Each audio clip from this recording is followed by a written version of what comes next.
রিজিক বৃদ্ধির চারটি উপায়। জীবিকা ও জীবনমান উন্নয়নের জন্য মানুষ বাহ্যিকভাবে পরিশ্রম করে এবং নিজেকে যোগ্য হিসেবে গড়ে তোলার চেষ্টা করে, কিন্তু শুধু পরিশ্রম ও যোগ্যতাই একজন মানুষকে রিজিক দান করে না, বরং এর পেছনে রয়েছে কিছু আত্মিক উপাদান। ইসলামী শরীয়ত অনুযায়ী চারটি আত্মিক গুণ চর্চার মাধ্যমে রিজিককে বরকতময় ও ব্যাপক করা সম্ভব।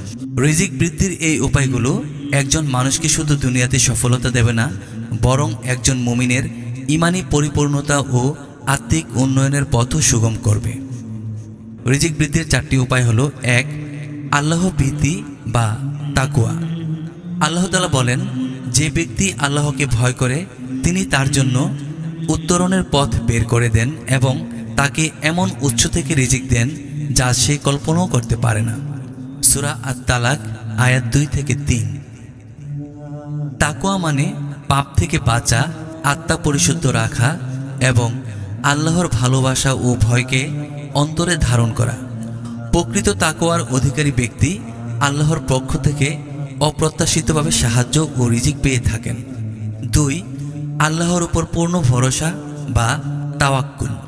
রাসূল সাল্লাল্লাহু আলাইহি সাল্লাম বলেছেন, যে ব্যক্তি আল্লাহর উপর ভরসা রাখে, আল্লাহ তার সব দায়িত্ব নিজে নিয়ে নেন এবং তাকে এমন উৎস থেকে রিজিক দেন যা তার ধারণার বাইরে।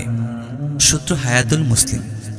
তাকওয়াতুল মানে হচ্ছে পরিশ্রম করেও ফলাফলের ব্যাপারে আল্লাহর উপর সন্তুষ্ট ও পূর্ণ আস্থা রাখা। এটি শুধু মানসিক অবস্থান নয়, বরং তা আল্লাহর একত্ববাদে দৃঢ় বিশ্বাসেরও প্রতিফলন। ৩. অটল বিশ্বাস। আল্লাহ তাআলা বলেন, এই কোরআন মানুষের জন্য প্রমাণ, আর যারা নিশ্চিত বিশ্বাস রাখে তাদের জন্য হেদায়েত ও রহমত। সূরা আল জাসিয়া আয়াত ২০।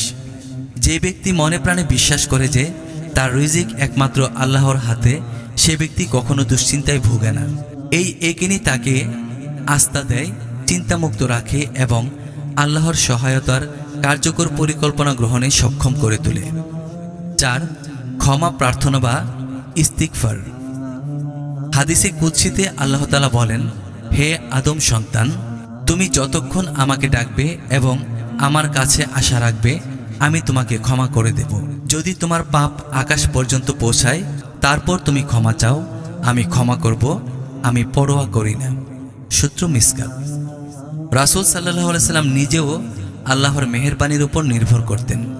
হাদিসের এই ভাষ্য অনুযায়ী নিয়মিত ইস্তিগফার একজন মানুষের রিজিকে বরকত দেয় এবং জীবনে প্রশান্তি দান করে। আল্লাহ আমাদেরকে এই আমলগুলো করার তৌফিক দান করুন।